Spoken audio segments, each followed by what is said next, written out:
In this video, I'm going to show you how to remove and replace rear brakes on a Jeep Renegade. 17mm socket. Remove the lug nuts. Now on this, it's not nuts, it's lug studs.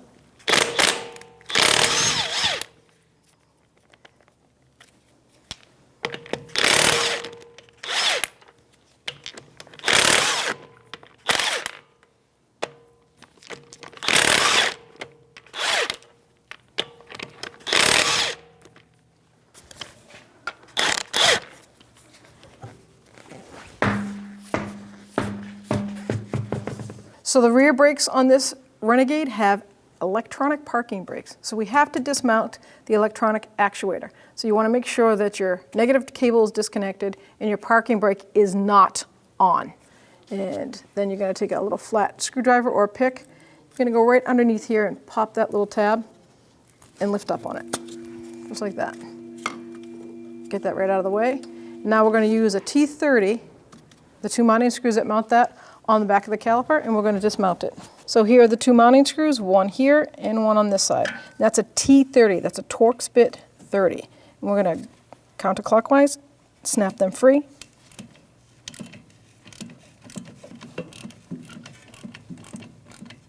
I'm going to loosen up the other side.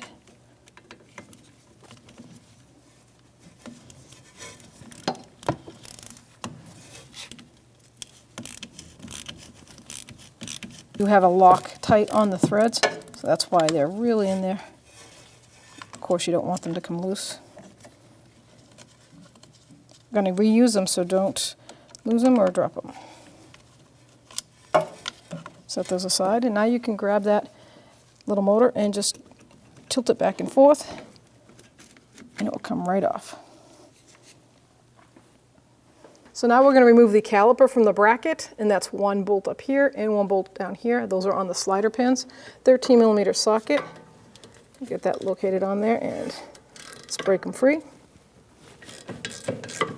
Now if you find the pin spinning with it, that's because it has a little hectagon head on the back, and it's going to be a 17mm. And we're going to line it up. Now we can hold the pin and break that bolt free.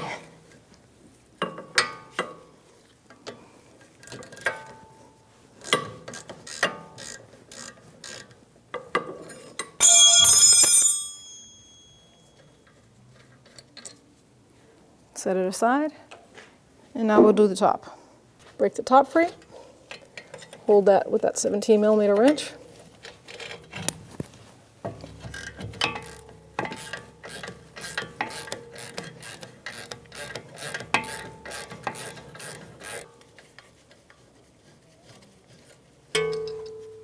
Now you can take the caliper right off that bracket just by lifting it up, and then set aside. So now we're going to manually turn the parking brake, electronic parking brake, clockwise. And it's a 12-point Torx bit, which I didn't have the right size. It's so easy, you can do it by hand. You're not going to ruin it. Just get anything in there if you can get a flathead screwdriver that won't ruin the, the little notches. Just turn it counterclockwise, and you'll feel it start to get a little snug. That means it's bottoming out.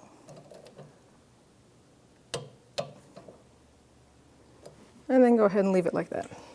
17mm socket or wrench, bracket to knuckle off with the two mounting bolts. Now I'm going to break the top one free. Then I'll get my electric or air ratchet.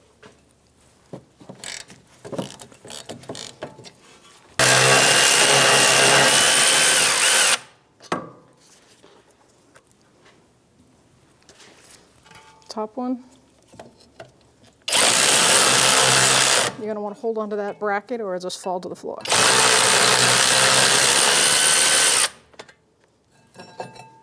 So the rotor has a mounting bolt to the hub, and that's an Allen head, which is a 5mm Allen head. I'm going to place that right in there, and I'm just going to reverse it. Now I'm going to put a lug nut back on, just hand tight like that, because we're going to have to hammer that off, and we don't want it to hit the ground. It's frozen pretty good, so it wouldn't hurt to spray a little penetrating spray on that rust. See if we can break it from that hub a little bit easier.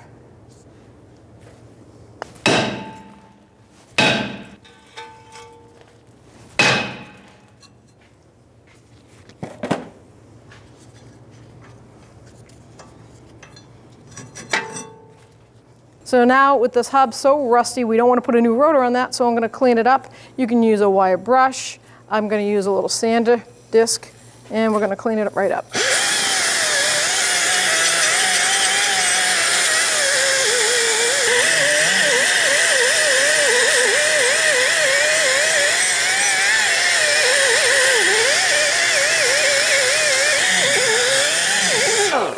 Now I'm going to take a little copper, which is a high temp, never sees, and I'm just going to spray the top of that hub right in here so we don't get that rust ring again.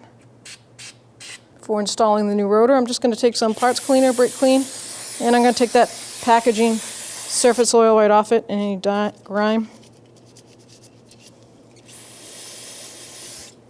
Do it on both surfaces. Now we're going to see that these are the lug holes, and that is the mounting screw. So you can line up any one of those just like that. I take that Allen head, center it, make sure that that rotor is centered all the way around, and there you go. So now we have our caliper bracket over on the bench, and we're going to take the pads off and clean up this bracket and the sliders. It comes with new hardware, and here are the new pads. Sometimes you might have to hit them out with a hammer if they get stuck inside those sliders.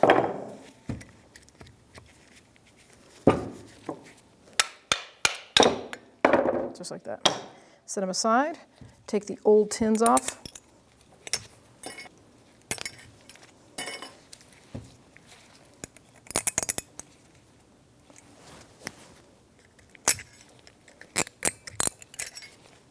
And now I'm going to take my wire brush and I'm going to clean the rust off. If you have a wire wheel, go ahead and do that. Some people use this hand sandpaper, whatever you can do, but you got to get rid of all this rust. We don't want to see any of it. Even down inside those grooves, you want a nice, even, flat surface. If you leave rust behind, you can compromise the pad life and performance. I'll take a little parts cleaner, brake cleaner, and I'm going to spray it down.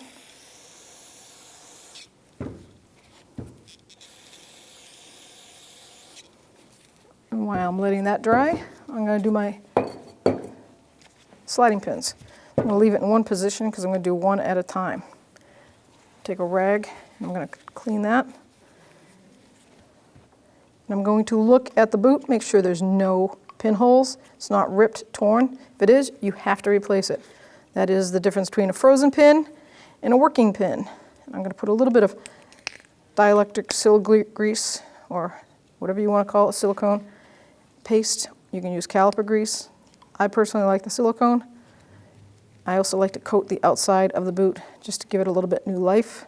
Keeps it flexible. I cleaned my pin, I examined it, there's no rust. It's in good shape, so I'll give it a light coat. And I'll install that pin. Now I like to install it spinning. You'll see this flat spots, and so as you spin it, you're spreading that silicone paste or caliper grease, and you're also letting the air out. As you can hear, just had a huge air pocket. I'm going to push that down all the way till that boot snaps right on, and you'll see. I'm going to give it a tug and pull. I want to make sure that pin is not wobbling, because if it is, then there's not enough silicone or caliper grease. I like to squeeze it all the way down. I'll take a little screwdriver sometimes, and I'll pop any excess grease out. Just hold it like that. Not much. There you go. Now I'm going to do the same to this side. Feel free to use a little screwdriver. Take that boot right off there, pull that pin out.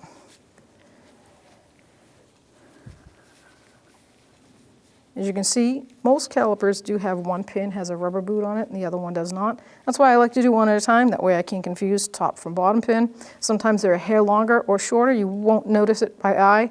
So one at a time makes it a lot easier. I'm examining that rubber because I want to make sure it's not swollen, damaged, torn. Looks in good shape. Take some silicone paste and I'm just going to plunge it right down in there, and I'm going to put it right inside these grooves on the inside and the outside. Like I said, I want it to be pliable.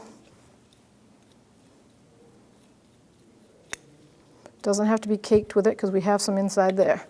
Just enough. Install, spin it.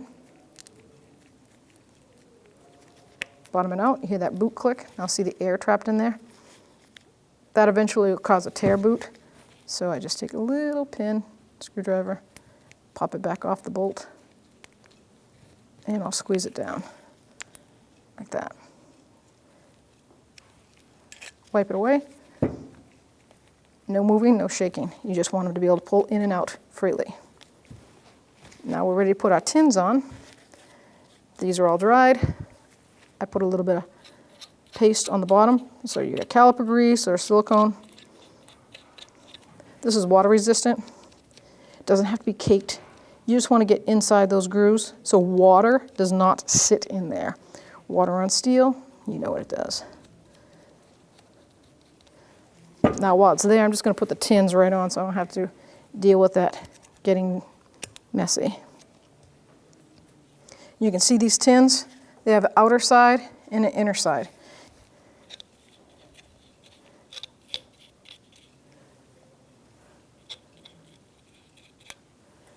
Sometimes those Brussels hairs comes off.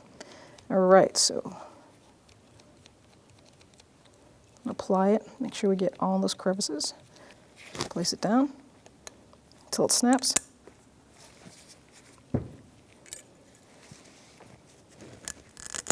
Just like that.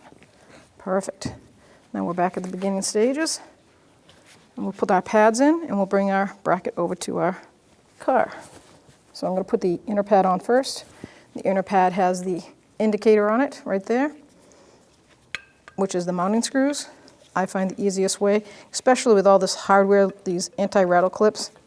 I'm going to go in a little bit sideways, probably from the inside, and then I'm just going to flip my pad. Go in like that, and then flip the pad like that. Let's do the same to the other one. So go in at an angle, and then flip the pad.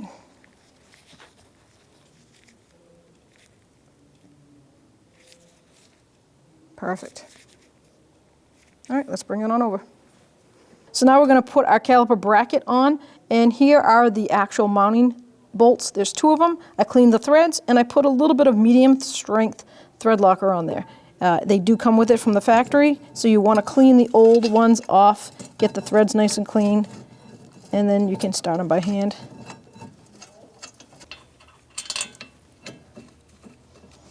Okay. Now I usually grab the pads and I squeeze, bottom out on the rotor. So now I'm going to take my 17mm socket and I'm going to snug these up before I torque them.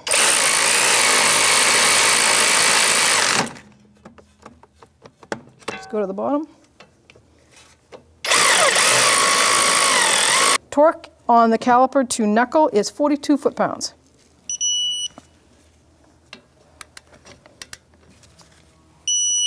Let's do it again, double check.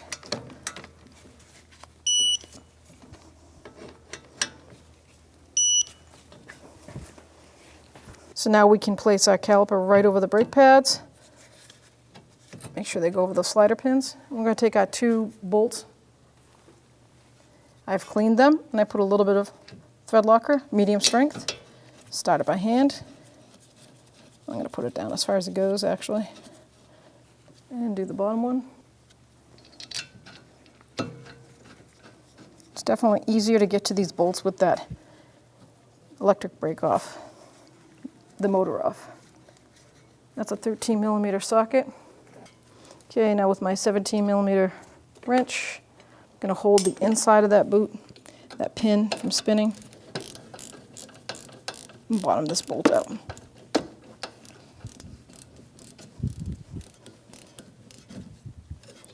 the same to the top, snug it. And now we can torque it. So 13mm socket. Now we're doing the caliper boot to bracket. So the caliper bolt to bracket, 26 foot-pounds.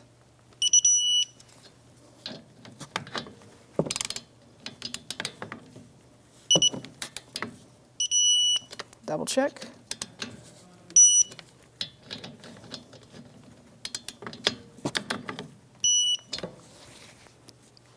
So here's our motor, and because there's a rubber seal right here, I took the liberty of putting a little bit of dielectric silicone grease on the outskirts of that seal on the actual motor. So you're going to line it up, just wiggle it back and forth, then you'll feel it bottom out. Line those mounting bolt holes up. Now I did clean the threads and I put a little Loctite because that's really important. You don't want this to come off at all. Definitely start it by hand.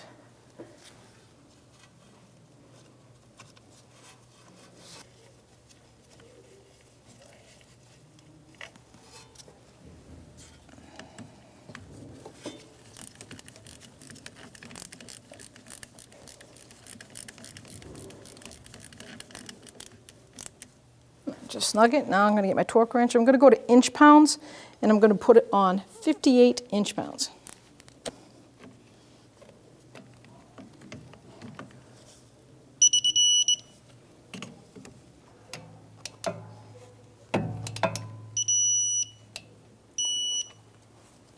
Now you're going to take your electric connector, connect it, and you're going to hear it click, and you're all set. Now we're going to go in the car, and we're going to lower it. Once you've done the brakes to the other side, you're going to lower it. We're going to pump the brakes up and activate this electronic brake until it is seated. So we're not going to touch the brake. What we're going to do is put the car in accessory mode. So turn the ignition on, don't start it. And we're going to pump the brake up till we feel all the pistons seat. Nice slow pace. Right till you feel that pedal is nice and firm. Now, holding the pedal down, I'm going to apply the e-brake, and it's going to take a while for that actuator to bottom out. Now I'm going to release it. I'm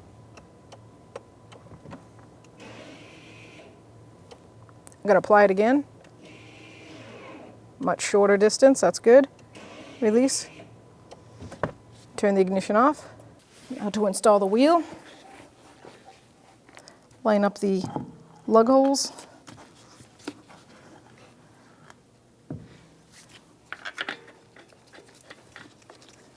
Start a couple. Now 17mm socket, I'm just going to bottom them out.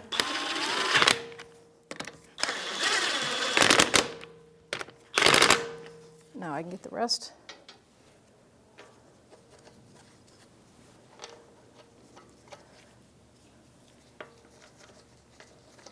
And then just snug them up.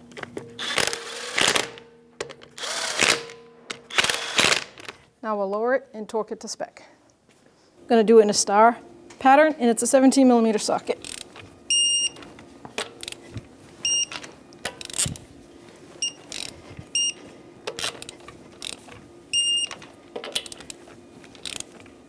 Double check.